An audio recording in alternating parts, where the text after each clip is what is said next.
안녕하세요. 마크 성형외과 이재준 원장입니다. 코 성형수술에 관심이 있는 분들은 이 수술이 어떤 과정으로 이루어질지 궁금해 하시는 분들이 많은 것 같더라고요. 그래서 오늘은 코 모형을 가지고 실제 수술하는 것처럼 모의 수술을 진행해 보겠습니다. 모형이 너무 디테일해서 다소 적나라한 장면들이 조금 무서우실 수 있겠지만 과정을 이해하신다면 추후에 여러모로 도움이 되실 거예요.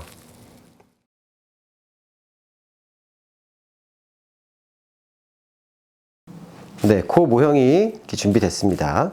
환자분이 이렇게 누워 계신 거와 똑같이 준비했고요. 모형이 굉장히 정교하죠. 콧구멍도 이렇게 잘 표현되어 있고 코 기둥과 코끝, 콧대가 다 잘 있습니다. 수술 준비는 얼굴 부위를 깨끗하게 소독하게 되고요. 코 부위만 이렇게 노출한 다음에 수술을 진행하게 됩니다. 코 수술은 코끝 수술과 콧대 수술로 나눠볼 수 있고요. 코끝은 주로 연고를 이제 올려주는 방식으로 수술을 하고요.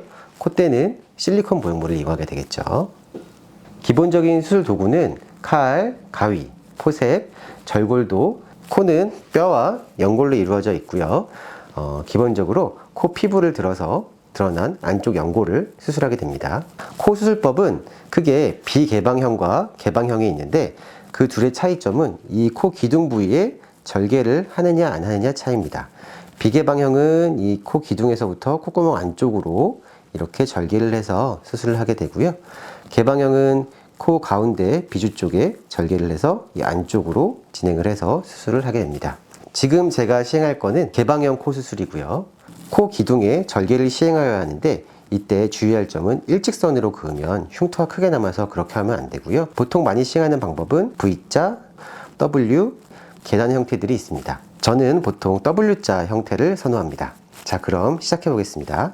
이렇게 수술 전에 마킹을 하게 되고요.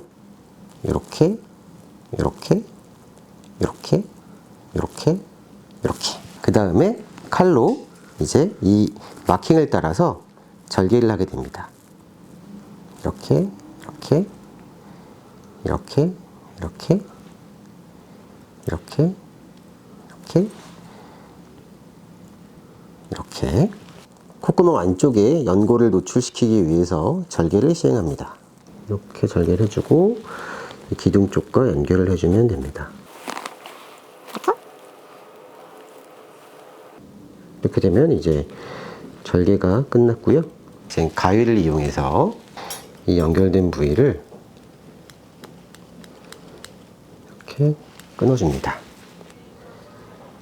이렇게 하면 이렇게 코 안쪽에 날개연골이라는 연골이 노출이 됩니다. 보통 한국 분들은 이게 옆으로 퍼져 있고 높이가 낮아서 이거를 이렇게 위로 올려주는 수술을 시행하는 게 많습니다. 이 날개연골을 잘 노출시키도록 가위를 이용해서 이렇게 좀 더 박리 범위를 넓혀줍니다.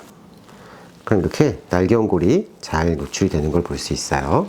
그래서 좀 더 이제 위쪽으로 박리를 좀 더 진행해 보겠습니다. 위쪽 연골이 보이고요. 기구를 바꿔서 안쪽을 보게 되면 이렇게 저 안쪽으로 이제 뼈가 보이게 됩니다. 이제 날개 연골, 위쪽 연골, 저 속의 뼈까지 다 노출이 된 겁니다. 자, 이제 그 다음엔 비중격을 찾아야 되는데요. 비중격은 이 날개 연골 사이에 위치하게 돼요. 그래서 이 날개 연골을 이렇게 분리를 해줄 거예요. 이렇게 날개연골 사이를 분리해주고 이 특수한 도구로 이 안쪽을 이렇게 박리를 하면 이렇게 비중격이라는 게 보이게 돼요. 비중격 끝쪽이 굉장히 이 모형이 사실적으로 잘 구현한 것 같아요.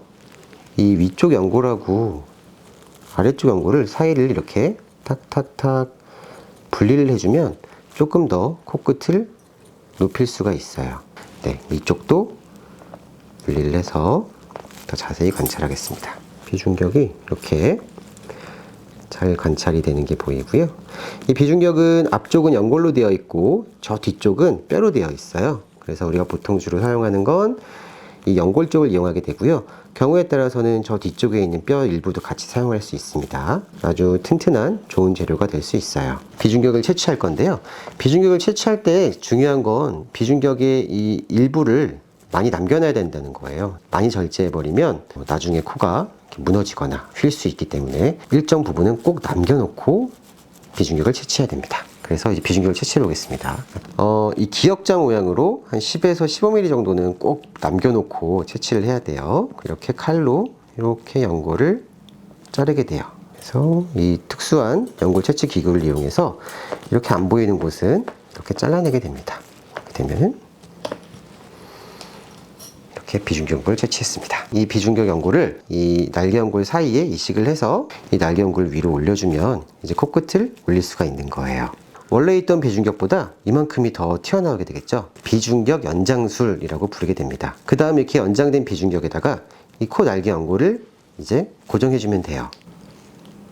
그 다음에 콧대 수술을 해줘야 되는데요. 이게 실리콘 보형물이고요. 이게 이제 코 위쪽으로 올라가서 콧대 쪽을 높여주게 됩니다.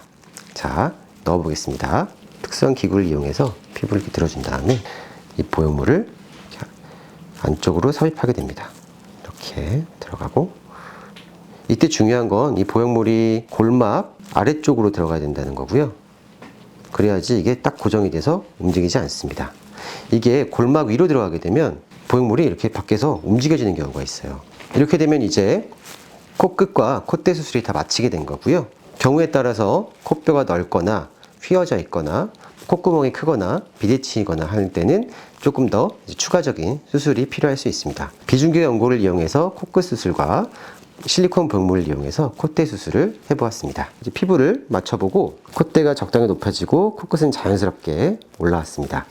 이렇게 되면은 옆으로 퍼져 있던 코가 위로 올라오니까 자동적으로 코끝이 이렇게 슬림해지는 효과를 얻을 수 있습니다. 그리고 복코가 심한 분들은 이 피부 밑에 지방이 많이 껴있을 수 있거든요. 지방 조직을 제거할 수도 있습니다. 이제 피부 봉합을 하면 수술은 끝나게 되겠고요. 아까 말씀드린 W 모양의 절개선을 따라서 이렇게 봉합을 시행합니다. 이제 피부가 봉합이 된 거고요. 절개 부위 봉합으로 수술은 마무리하게 됩니다. 이 실밥은 일주일 있다가 제거하게 되고요. 안쪽에는 보통 녹는 실로 봉합을 하는데 그 실들은 2주 있다가 제거하는 걸 권해드립니다. 이렇게 해서 수술이 끝난 다음에는 이제 코 안쪽에 솜을 넣게 되고요. 이제 콧등에 테이핑과 부목을 내게 됩니다. 솜은 보통 이틀 있다 제거하게 되고 테이프와 부목은 일주일 있다가 제거하게 됩니다. 오늘은 이렇게 코 모형 모의 수술을 시행해 봤는데요. 이 수술 과정을 직접적으로 보기는 어려우실 거예요. 이렇게 해서 수술 과정을 이해하시는데 부디 도움이 되었으면 좋겠습니다. 궁금한 점이 있으면 얼마든지 댓글 달아주시고요. 성심성의껏 답변해 드리겠습니다. 지금까지 마크 성형외과 이재준 원장이었습니다. 감사합니다.